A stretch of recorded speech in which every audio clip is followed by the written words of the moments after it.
momento como que tú ya lo rechazas en un cierto instante.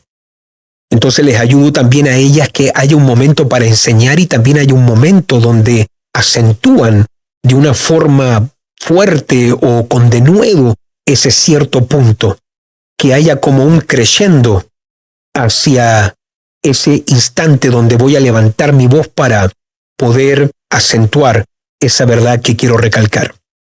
Pero no estar gritando todo el rato y gritando y gritando y gritando, porque eso puede ser cansador. Y también hay mujeres que Dios no las ha creado de esa forma. Y son muy femeninas, y son muy delicadas a la hora de hablar. Y a veces he notado como que ellas sienten que no califican para ser predicadoras porque no tienen esta forma de ser más agresiva, o hablar con este denuedo, con este ímpetu. Son mucho más delicadas, mucho más finas. Y a veces me ha tocado hablar con mujeres que no tienen este ímpetu o este denuedo de hablar fuerte, sino que son mucho más delicadas. Y ellas sienten que por ser así, no califican para ser predicadoras. ¿No sabes cómo yo les he dicho a ellas lo equivocada que están? Porque una mujer que a lo mejor no tiene este denuedo para hablar y no te habla en ese tono alto y te habla de una forma delicada y te habla de una forma muy femenina, la capacidad que tienen para enseñar es tremenda. Entonces les he dicho a esas mujeres que son de temperamento quizás más introvertido, mucho más cuidadosas a la hora de hablar, que son extraordinarias en el ministerio magisterial, en el ministerio de la enseñanza. Entonces, ni ella se tiene que sentir que no es capaz, porque no es fuerte y no habla fuerte y no grita. No tiene que sentir eso ella. Y también la otra, que es más extrovertida y que habla con denuedo, también les he enseñado a bajar un poco las revoluciones, ten un poco de calma, no grites todo el rato, sino que habla, enseña y llega a ese momento donde ya quieres predicar con mucha más fuerza. Son cositas, detalles que a veces nos hemos sentado a hablar con alguna de las pastoras. También recuerdo en una oportunidad donde una mujer iba a dar un ejemplo y tomó a hombres.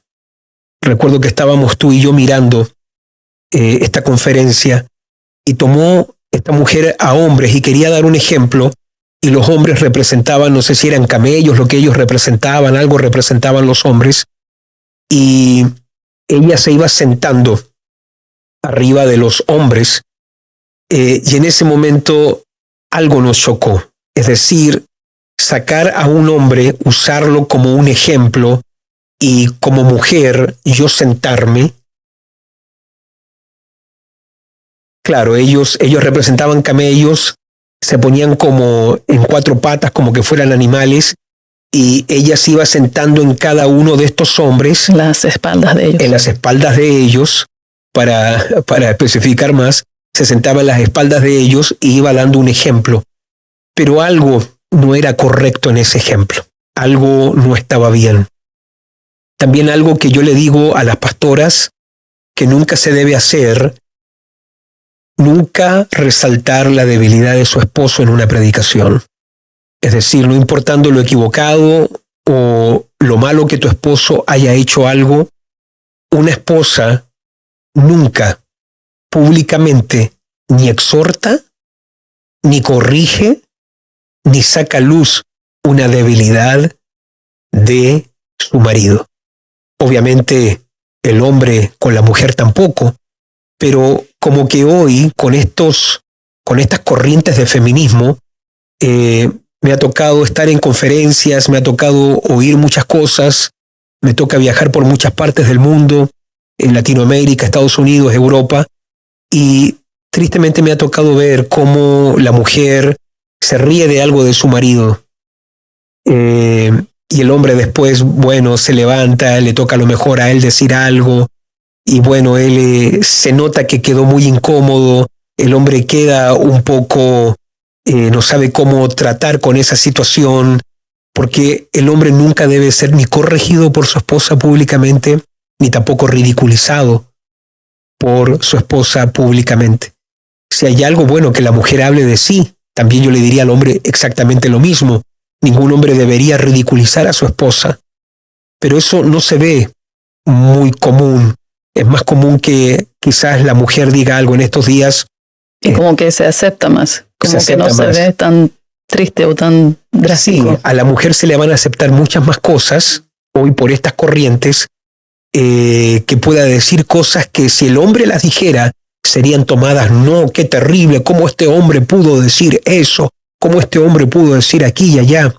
Recuerdo que tuvimos muchas reacciones cuando hicimos el podcast de hombría, y yo te hablaba de cómo a mí me gusta una foto, cómo a mí me gusta comportarme, cómo soy yo como hombre, la forma en cómo a mí me gusta dirigirme, cómo me gusta que las cosas ocurran, aún en una fotografía, que yo te decía, yo no me veo nunca sacándome una foto y yo apoyando mi cabeza en tu hombro. A lo mejor eso no es para todos los hombres, sino que en mi forma de ver yo no podría sacarme una foto. Y estábamos un día en un estudio, nos iban a sacar una foto y la mujer, estábamos sacándonos una foto para el ministerio, para algo, y ella me decía que le pusiera mi cabeza en el hombro a Leila y que yo como que me pusiera así como un niño, que no puedo hacerlo, no puedo hacerlo. Mi postura es recta y si alguien se quiere apoyar es mi esposa la que se apoya en mí.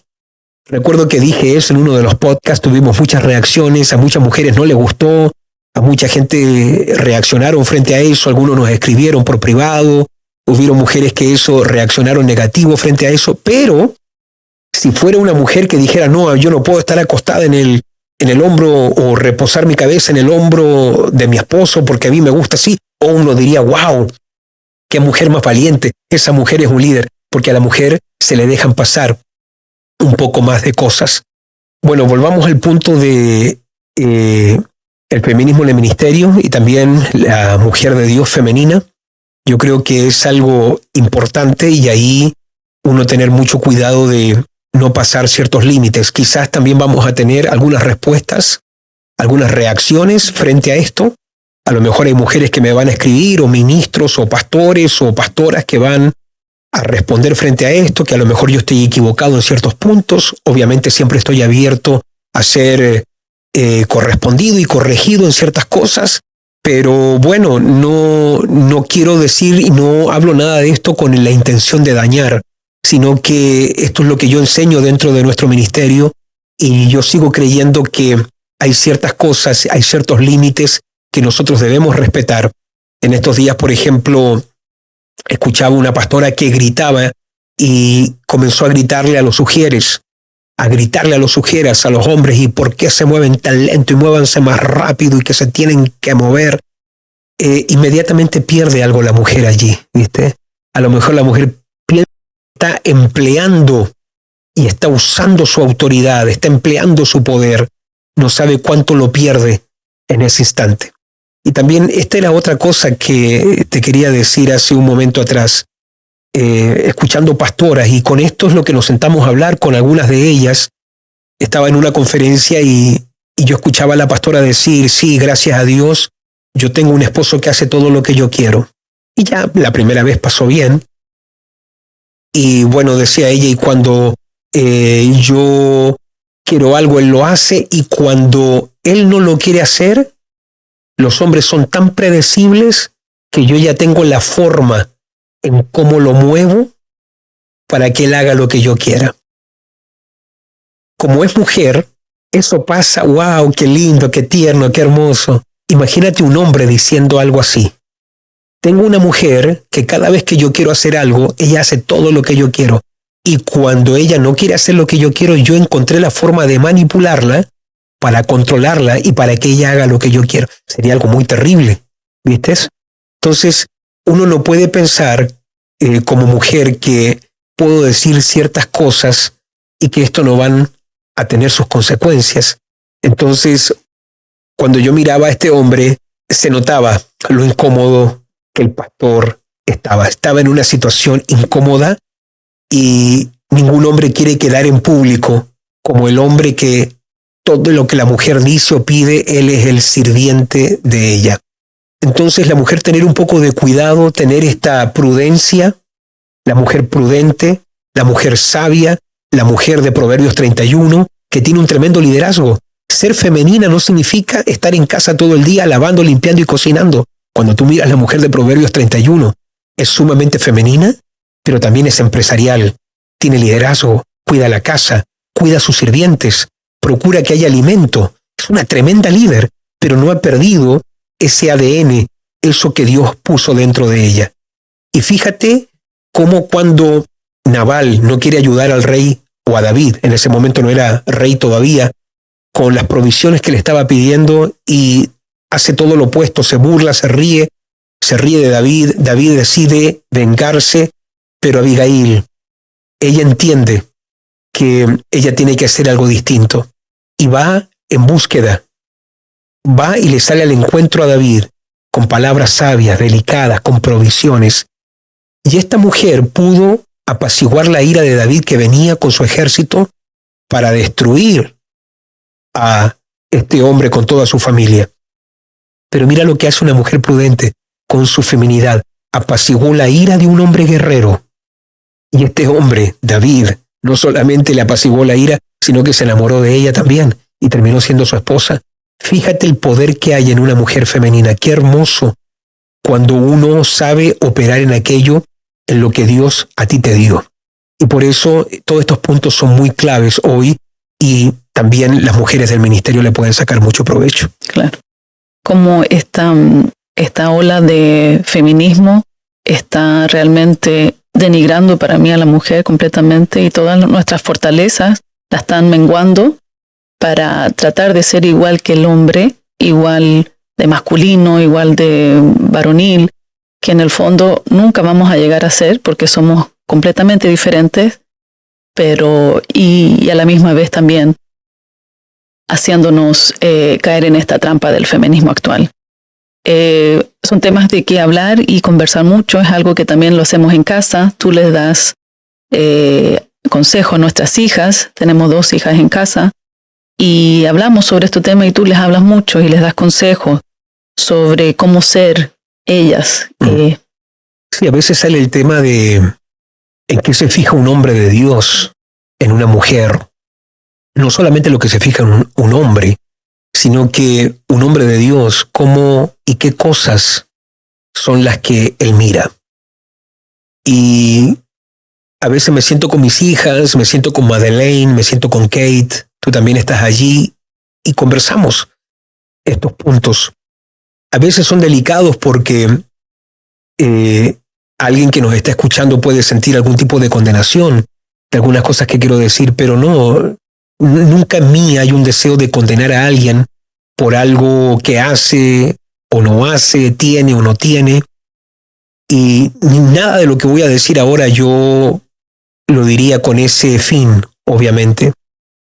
Pero una de las cosas que yo le digo a mis hijas es el valor que tiene la virginidad hoy en el mundo que estamos viviendo. Sé que más de alguna joven puede que nos esté mirando y diciendo, pero yo no soy virgen, yo perdí eso hace mucho tiempo, he tenido relaciones, y puede sentirse a lo mejor que yo al decir esto la estoy menoscabando, menospreciando y diciéndole que no tiene valor. No, porque yo creo que alguien que se arrepiente y se vuelve a Dios de todo corazón, la sangre de Cristo lava y limpia, como lo dice también 2 de Corintios 5:17, que de modo que si alguno está en Cristo, nueva criatura es, las cosas viejas pasaron. He aquí, Dios ha hecho todas las cosas nuevas. Pero la virginidad es algo hermoso, es algo precioso, y es algo que muchas amistades hoy que están abrazando estas corrientes feministas te van a empujar a que la pierdas. Y una de las cosas que tiene que hacer una hija de Dios hoy es ir en contra de esta corriente. Porque para un hombre de Dios es muy importante que una mujer se haga respetar. Hoy alguien me decía, pero ser virgen hoy es casi imposible. Es casi imposible para el hombre, pero no hay nada imposible para Dios. No hay nada imposible cuando una mujer se entregó para vivir para Dios. Y por ejemplo, vuelvo al punto de qué cosas me atrajeron a mí cuando yo te vi a ti. Fue el respeto que tú te tenías a ti misma. Ver cómo tú te respetabas.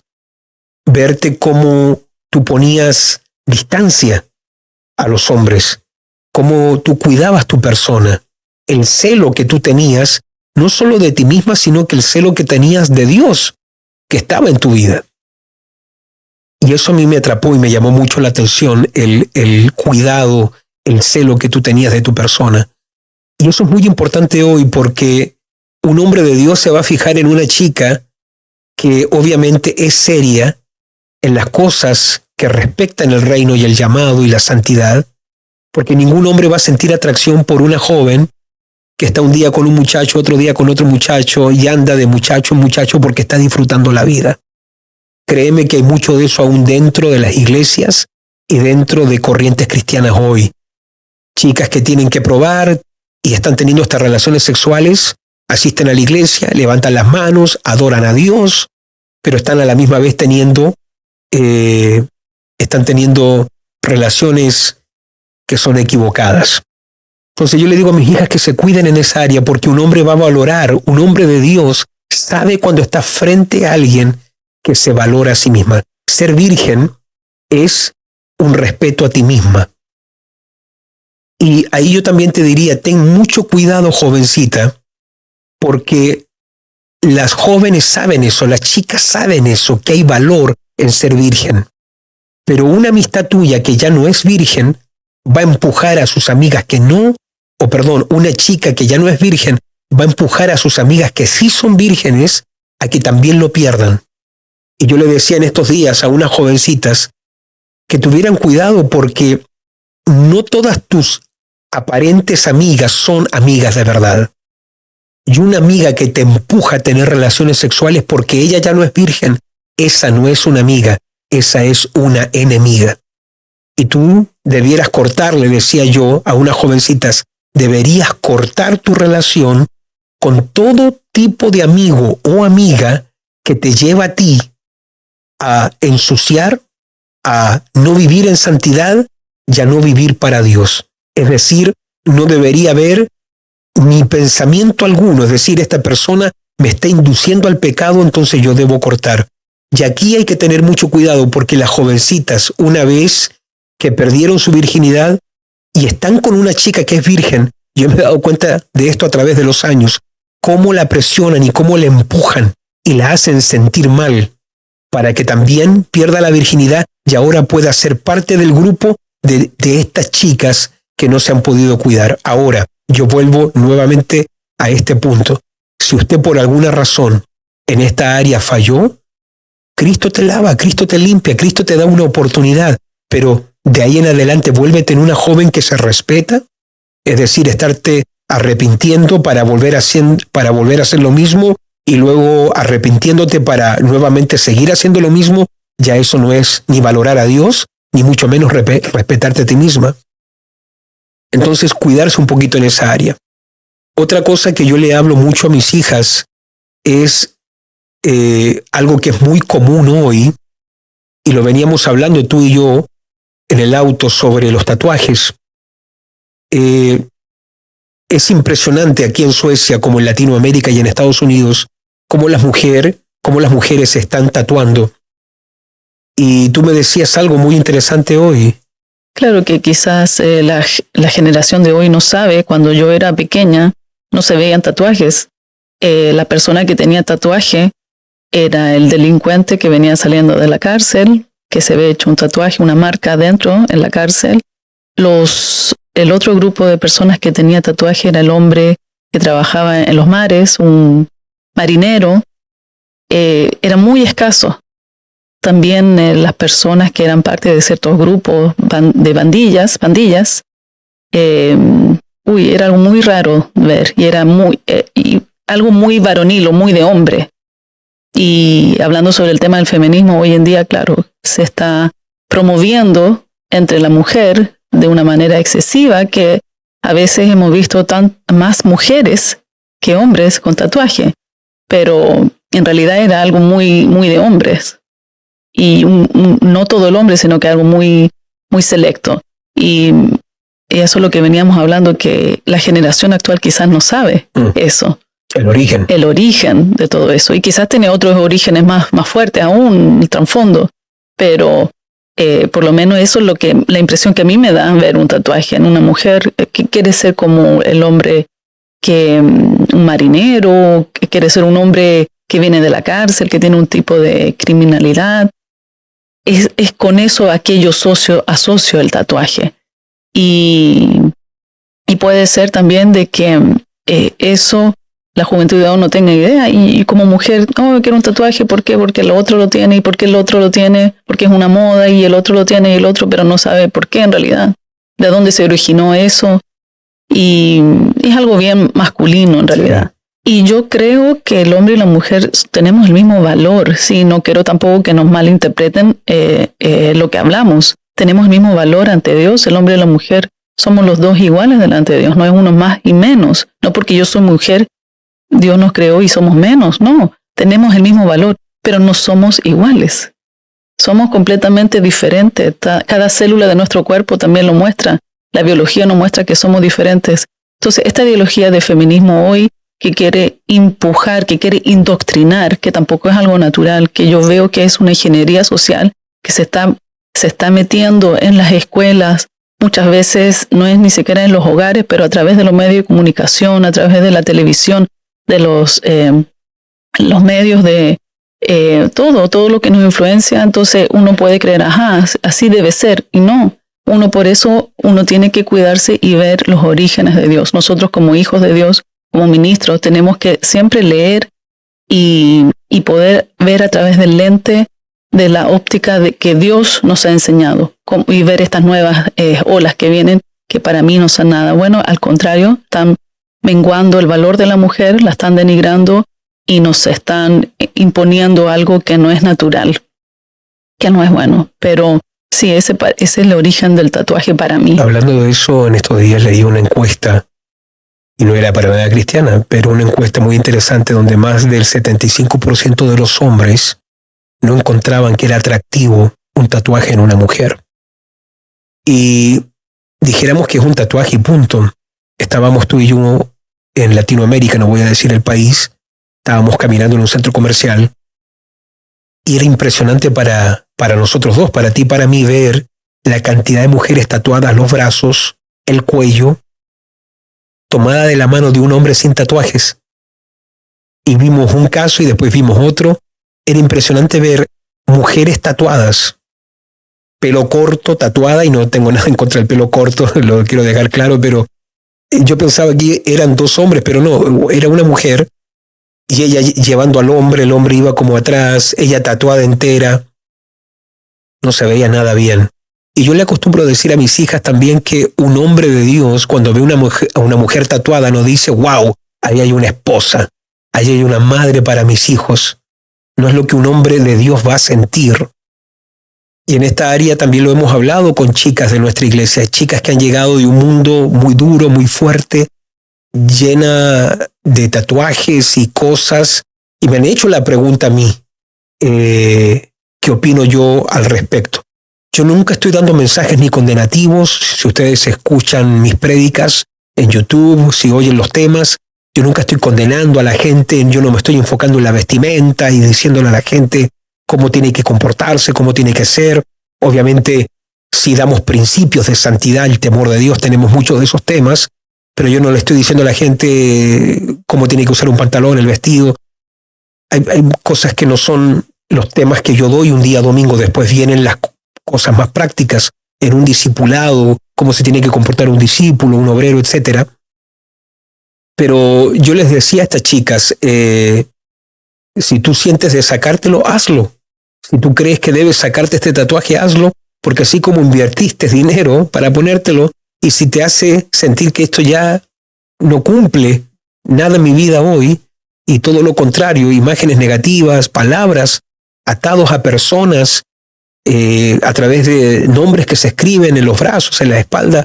Yo le decía entonces, así como invertiste para escribírtelo, si esto te tiene mal hoy, invierte también, lo puedes sacar de tu cuerpo. Y hablando de los tatuajes también, es decir, Imagínate que muchas veces es alguien inconverso inyectando una tinta en tu cuerpo. Y ya se sabe que esa tinta es veneno. Es decir, no solamente no es atractivo, sino que también no le hace bien a tu cuerpo. Volviendo al punto de las cosas que hablamos con nuestras hijas referente a esto, como les decía, cuidarse sexualmente, muy importante, cuidarse en el sentido de no tener relaciones sexuales, cuidarse, valorar su virginidad, valorar también su cuerpo, cuidarse de cómo uno se viste. Eso es muy importante. Le decía también a mis hijas que un hombre se fija si una mujer se viste para atraer las miradas de otros hombres. Un hombre de Dios siempre va a querer una mujer bien vestida, obviamente, la va a querer hermosa, pero no una mujer seductora, no una mujer que está seduciendo a los otros hombres para que la miren. Entonces yo les decía a ellas que también su vestimenta, que sea hermosa, que sea femenina, pero también tener cuidado de no hacer algo para que todos los hombres me miren, que no me vean a mí como una bandeja, aquí estoy yo para que todos me observen, para que todos me miren, sino que también me estoy cuidando. Cuando un hombre de Dios ve a una joven que se cuida su aspecto, se viste a lo mejor de una forma prudente, eso atrae, eso atrapa, llama mucho la atención. Y por eso es tan importante ese punto.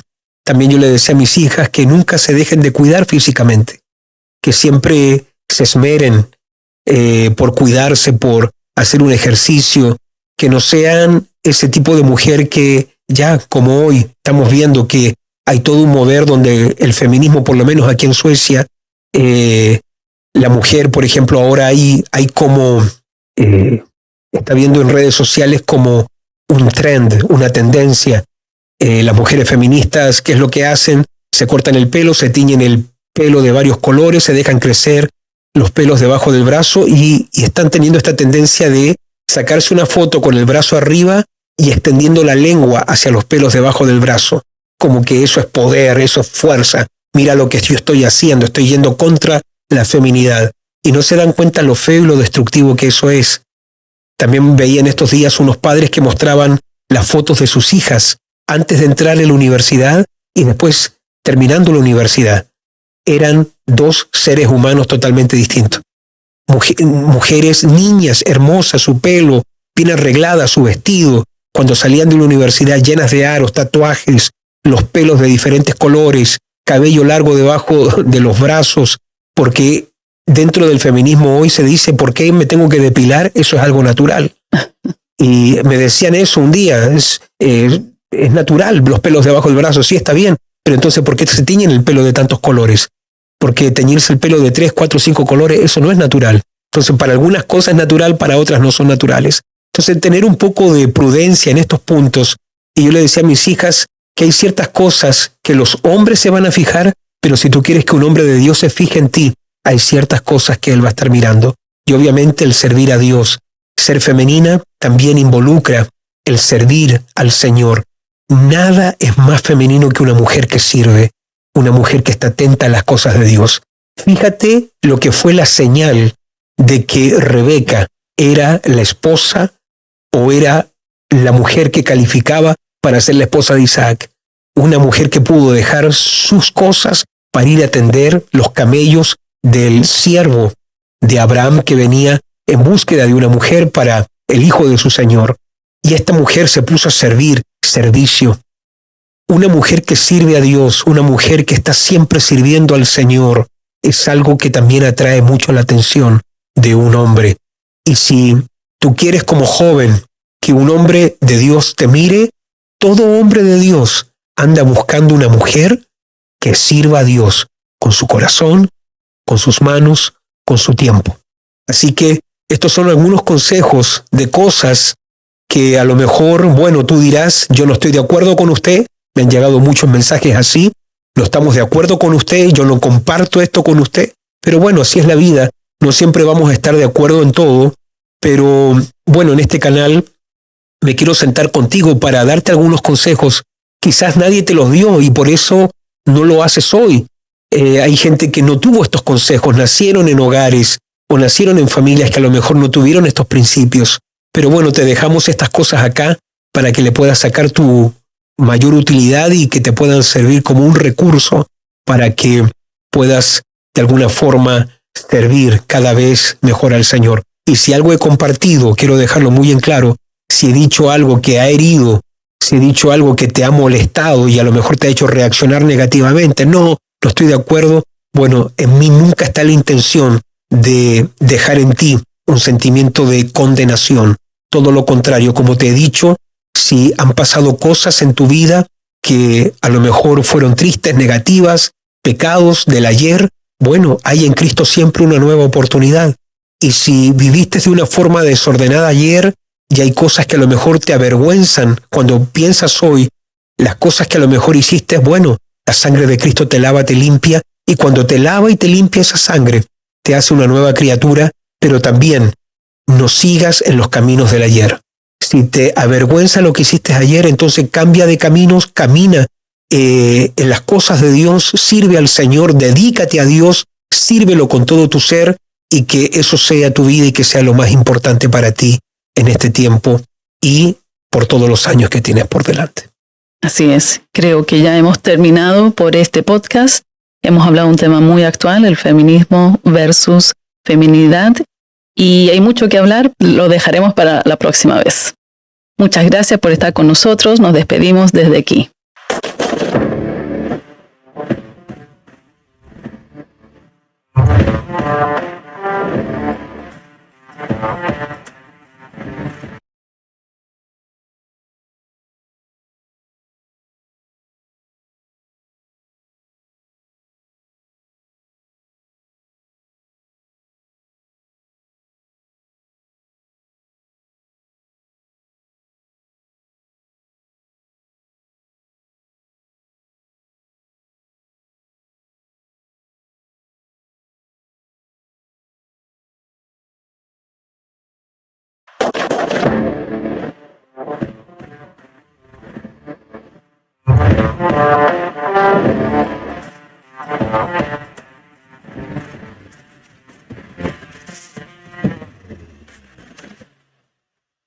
Hola a todos, bendiciones.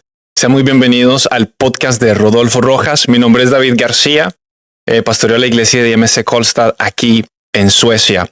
Y a todos los que nos ven y todavía no se han suscrito, les dejo la invitación abierta para que pueda darle el botón de suscribirse y también al de alertas. Así cuando subamos material seas tú el primero en enterarte y poder participar de lo que aquí hacemos para ti. Y te queremos compartir ahora la información acerca de los nuevos canales de YouTube. Rodolfo Rojas, donde tú puedes encontrar las prédicas, ministraciones, discipulados. Rodolfo Rojas Podcast, que es por donde está saliendo este material ahora mismo. Y el nuevo de Rodolfo Rojas Devocionales, donde vas a estar compartiendo con nosotros y participando de los devocionales de la mañana con el apóstol Rodolfo Rojas.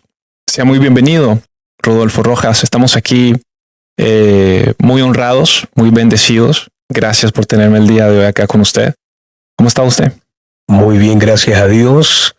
Como siempre lo decimos, felices de poder llegar a toda nuestra audiencia con todos los diferentes materiales que estamos poniendo a disposición de tantos líderes, pastores.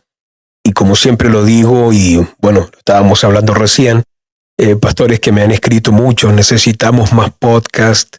Y bueno, es todo un trabajo el que hacemos, pero bueno, esperamos y deseamos que todo lo que estamos ministrando desde acá, desde Estocolmo, Suecia, a todas las naciones, les pueda bendecir enormemente.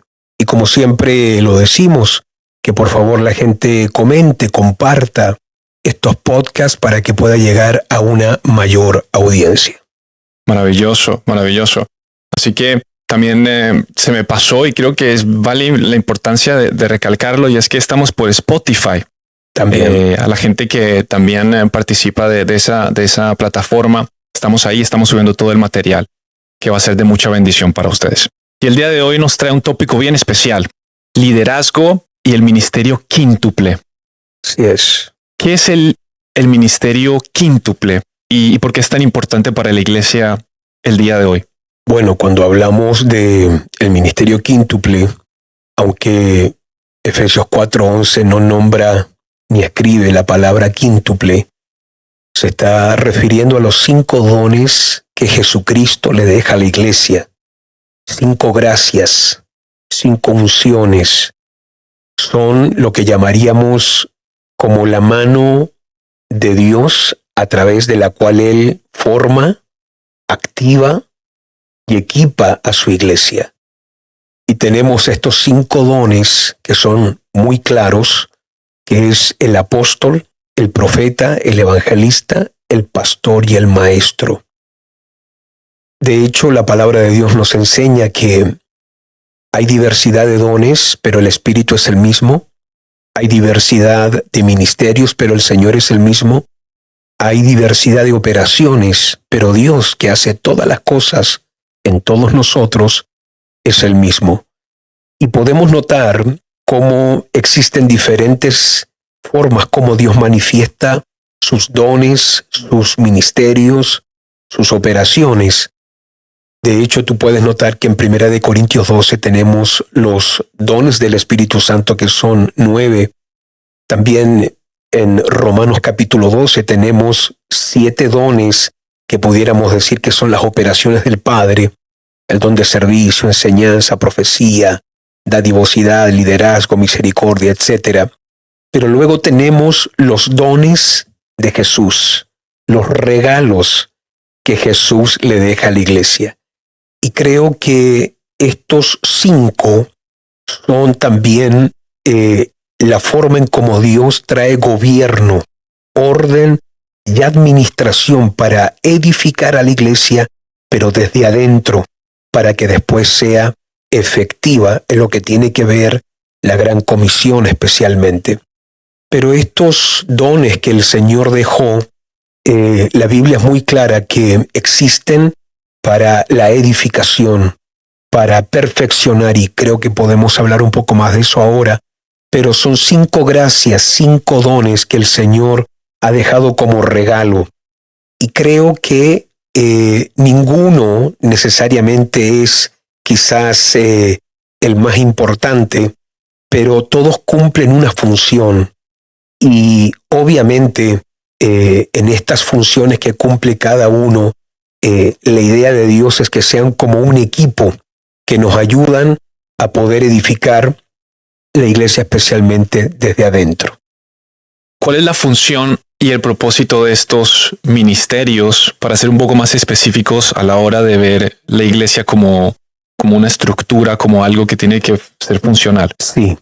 Bueno, Efesios 4:11 lo deja muy claro, que estos 5 ministerios constituidos por Jesucristo, luego el verso 12 dice que tienen como fin, como propósito, perfeccionar a los santos para la obra del ministerio.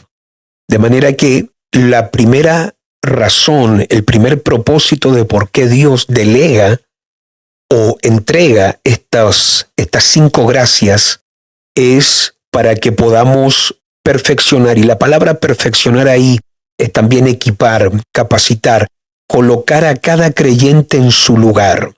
Estos 5 ministerios tienen un ministerio. Los 5 tienen un ministerio, y es edificar. Pero para poder edificar la iglesia, necesitan ellos colocar a cada creyente, porque todos están llamados a tener una ubicación exacta, perfecta, dentro del cuerpo de Cristo. Entonces, ¿qué es lo que hacen estos 5 ministerios? El apóstol, el profeta, el evangelista, el pastor y maestro, cada uno con su manto, con su oficio, con sus dones, toman al creyente y lo ayudan a darle esa ubicación para que cada creyente pueda servir mejor al Señor.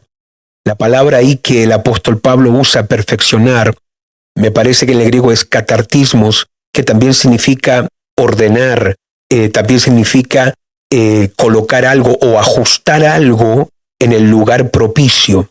Entonces, estos ministerios existen justamente para eso, para que ningún creyente ande desordenado, para que ningún creyente ande sin propósito. Y estos son los ministerios que vienen y ayudan, equipan al creyente para que pueda cumplir con un ministerio dentro de la iglesia, pero también con la asignación de poder ser esa luz para el mundo. Entonces, lo primero que tiene como fin estas 5 gracias es, número 1, perfeccionar a todos los santos, no a algunos santos. Y esto es muy clave porque a veces nosotros tenemos como una división que traemos por medio de la religión entre el clero y el laico. El clero, los creyentes profesionales que se dedican al ministerio, el clero que trabaja en la obra y el laico que solamente asiste a ver cómo el clero sirve. Ese orden no es correcto porque eso lo dio la religión. En la idea, en los diseños de Dios, es que no existan laicos y que si hubieran laicos asistentes, todos ellos sean los que son equipados para que todos juntos cumplamos y hagamos la obra del ministerio. Entonces, ¿qué hacen estos 5 dones? Activan a la gente. La activan para que puedan cumplir con cada uno, con su misión, con su asignación, y para que cada uno descubra en qué parte del cuerpo de Cristo la persona fue puesta. Después, lo otro que es importante es entender que estos 5 dones, estas 5 gracias también son para la edificación de la iglesia. Estas 5 gracias existen para que la iglesia sea construida, porque hay un diseño, hay un esquema que Jesús tiene para su iglesia, y a través de todos los tiempos la iglesia tiene que ser construida a ese nivel, debe llegar a una cierta medida, debe ser equipada y debe ser edificada. Es interesante que cuando la Biblia dice que los creyentes deben ser perfeccionados o los santos deben ser perfeccionados para la obra del ministerio, dice también para la edificación del cuerpo de Cristo. La palabra edificar ahí es un edificar desde adentro, de manera que estos 5 dones edifican a la iglesia, pero adentro, al creyente de forma interna. Es decir, estos 5 también tienen la cualidad de equipar a la iglesia para que sea de calidad, para que sea intrínsecamente valiosa. Y por eso son muy claves estos 5 dones que Jesucristo dejó para equipar la iglesia.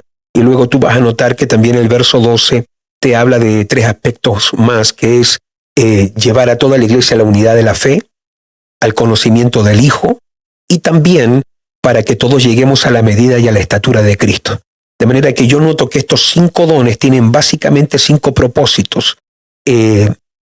Perfeccionar, equipar, luego edificar la iglesia, en tercer lugar, llevar a la iglesia a mayor unidad, en cuarto lugar, llevar también a la iglesia al conocimiento del Hijo, y en quinto lugar también, obviamente, llevar a la iglesia a la medida de la estatura de Cristo. Con otras palabras, estos 5 dones tienen una misión muy clara de acabar con la inmadurez, el infantilismo y poder formar en la iglesia una madurez. Y por eso a mí me apasiona mucho este tema, porque eso es lo que nos dedicamos a hacer nosotros dentro de la función del Ministerio Quíntuple, ayudar a los creyentes a descubrir su ministerio. Recuerdo cuando tú llegaste, si a lo mejor puedes contar un poco de eso, cuando tú llegaste, lo que yo pude ver que a lo mejor tú no pudiste ver en ti mismo, que es también la historia de muchos de los pastores que hoy hay dentro de IMC, que llegaron pensando que bueno, iban a ser un asistente más, pero alguien, y esto es lo que hace el Ministerio Quíntuple, tiene la visión de poder discernir, detectar y también activar a los creyentes para que ese llamado que Dios ha puesto dentro de ellos, ellos también lo puedan descubrir y también lo puedan ejecutar dentro de la iglesia y dentro de la casa. No sé si ahí tú puedes contar un poco cómo fue cuando llegaste. Sí, no, yo creo que primeramente gracias a Dios y gracias a usted, porque usted tuvo la pericia y también escuchó al Espíritu Santo y entendió que había algo en mí, aunque yo estaba totalmente en otra cosa. Yo estaba enfocado en otra cosa. Yo tenía mi prospecto de vida, se veía haciendo otro tipo de cosas, mis planes, incluso muchas cosas. Tenía una visión muy, muy corta y yo creo que lo importante de tener a alguien o estar en un ministerio donde tenga alguien la revelación y tenga la pericia y de poder ver ministerio, de poder ver llamado, como usted lo dijo, donde ni siquiera la persona misma lo puede ver. Y mi caso fue, yo llegué a Dios, fue porque estaba en una depresión muy grande, tenía una adicción a los juegos muy fuerte, estaba perdiendo mi matrimonio, estaba perdiendo prácticamente todo lo bueno y lo lindo que Dios me había dado. Llego al Señor, Dios me restaura toda mi vida. Y de ahí lo único que yo recuerdo es haber tenido un sentimiento, no un sentimiento, pero una convicción muy sincera de querer vivir para Dios y hacer lo que Él quisiera con mi vida. Pero nunca me esperé que Dios me fuera a llamar al ministerio. Nunca pensé que Dios tuviera un plan más allá de yo me hacía siendo un obrero, feliz con mi célula y bueno, feliz en la ciudad donde yo estaba en Karlstad.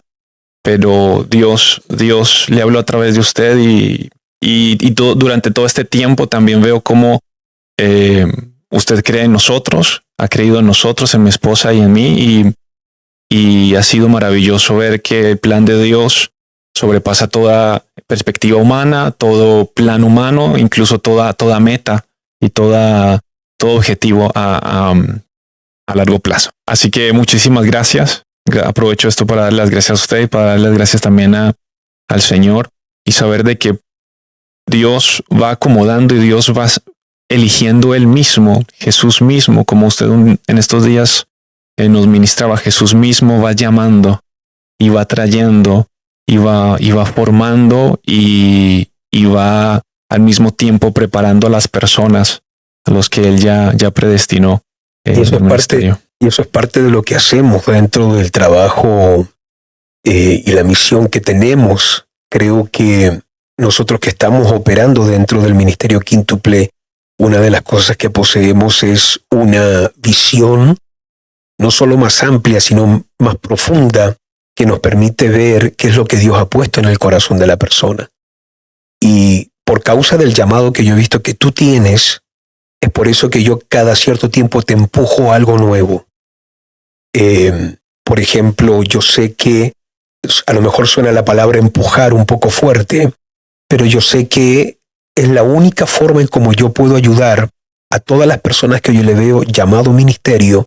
Es como lo dice la Biblia cuando se le aparece el varón y le mide 1000 codos al profeta Ezequiel.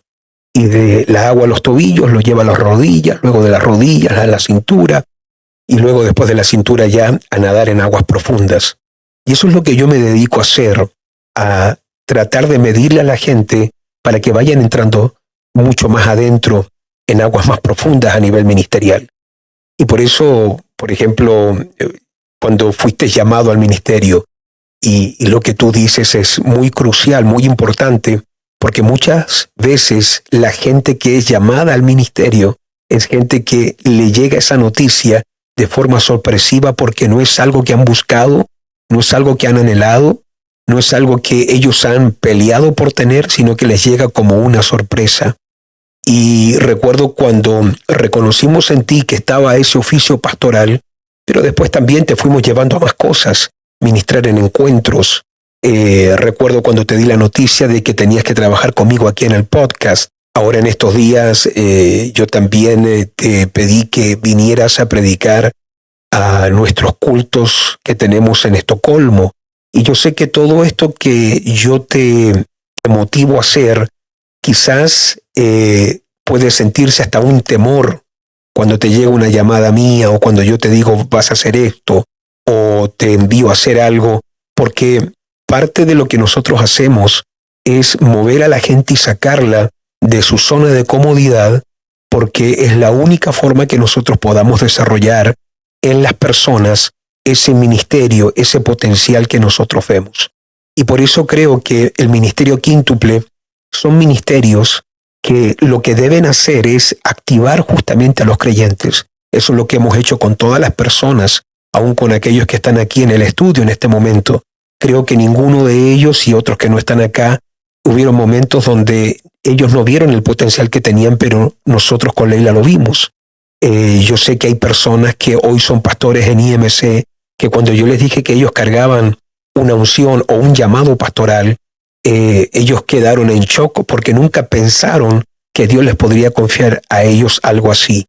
Y por eso que nosotros tenemos que saber que estos ministerios no existen para ser admirados. Estos 5 ministerios no existen para ser mucho menos adorados. No es así que somos el centro de todo, no, sino que nosotros tenemos como el centro el equipar a los creyentes.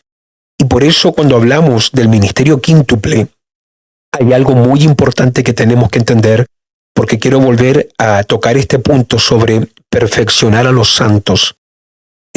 Porque un apóstol que cumple su ministerio solo como apóstol y no envía gente, no está cumpliendo su propósito.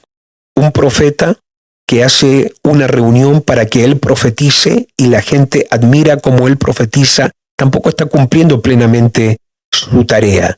Un evangelista que llena un estadio y solamente gana gente, tampoco, sino que cada uno tiene que perfeccionar. Recuerda que estos dones son para la iglesia. ¿Cómo un apóstol perfecciona y edifica la iglesia con su oficio, con su gracia? Un apóstol que solamente él es enviado, que él nomás sale a abrir obras, no está cumpliendo su propósito plenamente, porque la idea de ese don que él recibió es que él active a otros misioneros, pastores a abrir obras, que no solamente él abra obras, sino que equipe a la iglesia y también tenga la visión de ver a quién hay que enviar para tomar nuevos territorios, así sea en la nación o en la ciudad. Un profeta también está llamado a edificar la iglesia, claro, con el don profético, pero también enseñando a profetizar. El evangelista está llamado a ganar almas, claro, pero él también está llamado a enseñar cómo ganar almas. Le preguntaron en una oportunidad a Billy Graham qué haría él si pudiera regresar a los inicios de su ministerio y comenzar de nuevo. ¿Qué cosas él haría diferente? Él dijo: yo haría lo que hizo Jesús. Tomaría a 12 hombres y les enseñaría todo lo que yo aprendí para que tuviéramos 12 Billy Graham que estuvieran llenando estadios en todo el mundo.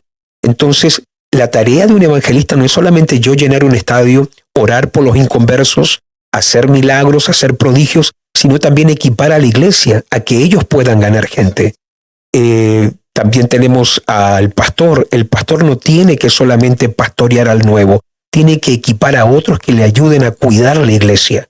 Por eso Jesús, que es el príncipe de los pastores, el apóstol de nuestra fe, él sabía que también como buen pastor necesitaba equipar a otro pastor. Y por eso le dice al apóstol Pedro: me amas, pastorea mis ovejas, me ama, alimenta mis corderos, me amas, pastoréalos. Y ahí tú notas cómo en el ministerio el buen pastor activa a otro pastor. Después tienes al maestro. El maestro está para enseñar la palabra de Dios. Claro, tiene que enseñar la palabra de Dios, pero también tiene que enseñar a otros cómo enseñar la palabra de Dios dentro de la iglesia. Entonces yo noto que a veces no se está cumpliendo con esa tarea.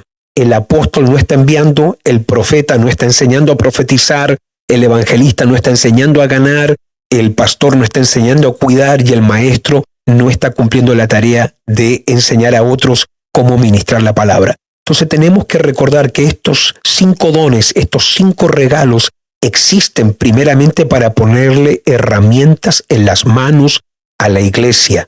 No es para ir al mundo a ganarlo primeramente, no es para tomar territorios primeramente, sino que es para equipar a la iglesia, y vuelvo al punto que dije al comienzo, es para equipar a la iglesia desde adentro, es edificarla desde adentro. Y todas las personas, todos aquellos que nos están mirando en este momento tienen que saber que tienen un lugar específico en el cuerpo de Cristo.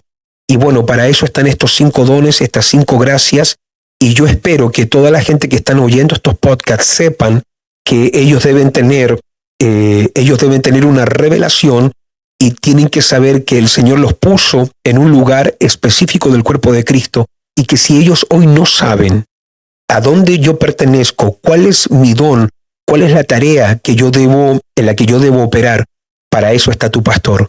Busca a tu pastor, busca a la pastora, busca a tu apóstol, busca a la cobertura espiritual y dile: mira, yo quiero servir, pero no sé cuál es mi don, no sé a dónde yo tengo que estar, porque para eso estamos nosotros, para ayudar a cada creyente y ubicarlo exactamente en el lugar que Dios diseñó y designó para aquella persona. Me hace tremendamente feliz servirle al Señor y estar viviendo esta parte de la historia de la iglesia, porque yo recuerdo años atrás donde el ministerio del evangelista resurgió muy fuerte. Sí. Y como usted hablaba acerca de estos hombres de Dios que llenaban estadios, que llenaban lugares enormes, eventos de miles. Después también pude ver al inicio, en mis primeros pasos con Cristo, cómo Dios fue restaurando también el ministerio del profeta. Y últimamente, cómo Dios ha venido tratando y levantando en la iglesia en general al apóstol, el ministerio apostólico. Para ser un poco más específico, lo que yo he visto en el ministerio apostólico y los argumentos que la gente tiene en la iglesia, no afuera, adentro de la iglesia. La gente que tiene sus pensamientos, que tal vez por ignorancia, por no tener revelación, ha tenido conflictos o ha tenido guerras internas cuando escuchan el nombre de apóstol o cuando a alguien se le dice apóstol. ¿Qué cree usted acerca de esto? Bueno, primeramente yo creo que debemos dejar muy claro que si falta uno de estos 5 dones, gracias o regalos de Dios en el cuerpo de Cristo, el cuerpo de Cristo no va a poder desarrollar su pleno potencial como Él quiere. No es que yo solamente puedo operar con 2 o 3 de estos dones. Necesitamos a los 5, de alguna forma, alimentándonos, equipándonos. Así que los 5 son necesarios. También yo creo que han venido como olas, como modas cada cierto tiempo. Como tú lo decías, hubo como una época de evangelista, todos querían ser evangelista. Hubo una ola sobre lo profético y muchos querían ser profetas. Exacto. Y luego vino esta ola de lo apostólico y mucha gente comenzó, no sé si a desear tanto el trabajo apostólico como el nombre apóstol. Y por eso los nombres son peligrosos, porque a veces uno, cuando tiene mucha inseguridad, uno puede que necesite un título con el cual presentarse. Y por eso tú puedes ver que si hay algo en mí que yo no lo abrazo para nada, son los títulos. De hecho, me gusta mucho presentarme donde quiera que voy como su servidor. Soy un servidor. Así es. Así vaya a una iglesia grande, pequeña, yo voy a servir. Para mí el título no es nada importante. De hecho, cuando comenzamos con los podcasts, recuerdo que era como muy difícil para las personas que trabajaban en aquellos días y los que trabajan hoy, no pronunciar un oficio antes de decir mi nombre y solamente decir Rodolfo Rojas era como algo que se generaba en el ambiente como muy tenso, como algo irrespetuoso, como que faltaba algo. Y la razón de por qué yo decidí que se llamara así Rodolfo Rojas Podcast, mi otro canal que también es Rodolfo Rojas, no hay ningún título, es porque también los títulos te pueden limitar. Yo no quiero que la gente me encajone dentro de algo y eso es lo que soy y punto. No, yo quiero que todo lo que Dios tenga para mí, yo quiero fluir en todo aquello. Digo eso para llegar a esto, que yo creo que hay mucha gente que abraza lo ministerial por la moda, por la ola que golpeó ahora. Yo creo que sí, hay apóstoles hay personas que se nombran o se autonombraron apóstoles y no lo son. Creo que hay gente que se autonombró profeta y no lo es. Yo no estoy acá para ni acusar ni apuntar con el dedo a nadie, pero yo creo que sí, es así. Y también hay personas que estuvieron en el ministerio o están en el ministerio y no fueron el testimonio que es tan importante cuando uno está dentro de estas 5 gracias de nuestro Señor Jesús, ser un testimonio a nivel personal, financiero, familiar, matrimonial, etcétera, que es lo que le da peso a tu oficio, el carácter como el testimonio, la disciplina. Y creo que hay mucha gente que no estaba llamada a ser parte del ministerio quíntuple, igual lo quisieron, lo codiciaron, lo tomaron, no tuvieron la preparación y la formación y finalmente, estando en el ministerio, en vez de ser una luz, fueron todo lo opuesto. Hay muchas personas dañadas en algunos ministerios por personas que estuvieron dentro de posiciones de liderazgo, y cuando alguien queda herido, lo que tiende a hacer es creer que todos son iguales. Como la mujer que está herida y dice todos los hombres son iguales. Y a veces no es así. Porque no porque tuviste una mala experiencia en un restaurante todos los cocineros son malos. No porque tuviste una mala experiencia en un taller todos los mecánicos son malos. O en el dentista todos los dentistas son malos. No, hay algunos malos. Hay algunos que a lo mejor nunca tendrían que haber sido dentistas ni mecánicos. Claro, hay gente que a lo mejor no tiene esa pericia o esa excelencia para elaborar o llevar a cabo una tarea. Dentro del ministerio es igual. Creo que hay personas que no deberían haber entrado en esto porque no estaban llamados por nuestro Señor Jesús. Creo que lo codiciaron, lo quisieron y se metieron ellos mismos. Yo creo que una de las señales, y escucha lo que voy a decir, y tomo mucha responsabilidad con lo que voy a decir acá, porque cuando tú fuiste llamado al pastorado y yo lo vi en ti, no era algo que tú querías. Muchos de nuestros pastores igual. Creo que una de las señales cuando uno es llamado al ministerio es que a uno lo toman por sorpresa. Uno no lo alcanza ni a desear ni a anhelar. Es algo que te aparece, es algo que de repente se te presenta como algo totalmente inesperado y tú dices, pero yo no quiero esto. Y hay personas que anhelan tanto el ministerio, no digo yo que no tienen un llamado ministerial, pero hay que tener mucho cuidado también con las personas que desean tanto el ministerio que en el fondo no es el ministerio, no es la obra lo que desean, sino que muchas veces el título, la posición, la recompensa, la remuneración financiera, todo lo que puede traer la fama, el reconocimiento que puede traer el ministerio, y hay personas que no desean tanto la obra como la posición. Por eso dice el apóstol Pablo que el que anhela obispado, no el que anhela ser obispo, obispo es título, es posición, el que anhela obispado, buena obra, no buen título, no buena posición, desea la obra, desea el trabajo. Esto no se trata de desear fama, posición, dinero, lo que sea. No, esto se trata de desear servir a Dios de la mejor forma. Y por eso dentro de lo apostólico es muy importante entender que es un ministerio necesario. No porque hay personas que han hecho algo malo y no porque hay personas que no debieran estar en este oficio significa que debemos descartarlo totalmente. No, porque es el primer ministerio que la palabra de Dios nos enseña que Jesús constituyó. Y estos ministerios apostólicos, de hecho, ponen un fundamento. Dice la palabra de Dios en Efesios capítulo 2 que el ministerio apostólico como el profético ponen el fundamento. No son el fundamento, no son un fundamento, pero ponen el fundamento que es Cristo. Y yo creo que hay un ataque que viene obviamente iniciado por Satanás mismo, de desprestigiar, difamar, perseguir el ministerio apostólico, porque una iglesia que entiende, tiene revelación del ministerio apostólico y tiene una gracia apostólica operando, va a ser una iglesia de avance, de impacto, y también va a ser una iglesia con un fundamento muy firme que Satanás no va a poder destruir. Y yo creo que esa es la razón de por qué el enemigo ataca tanto el ministerio apostólico. Y por eso tú vas a oír gente con muchos argumentos contra el ministerio apostólico, que solamente hay 12 apóstoles. Y tú puedes notar en la Biblia claramente que no. De hecho, Apocalipsis 21:14 dice que 12 son los apóstoles del Cordero. Sí, los 12 que escogió Jesús, sí, esos son los 12 apóstoles, y a eso no lo vamos a poder agregar ninguno. Aunque Judas se quitó la vida, obviamente entendemos después que Pedro echó suertes en el capítulo 1 de Hechos, aunque Jesús no lo mandó a hacer eso.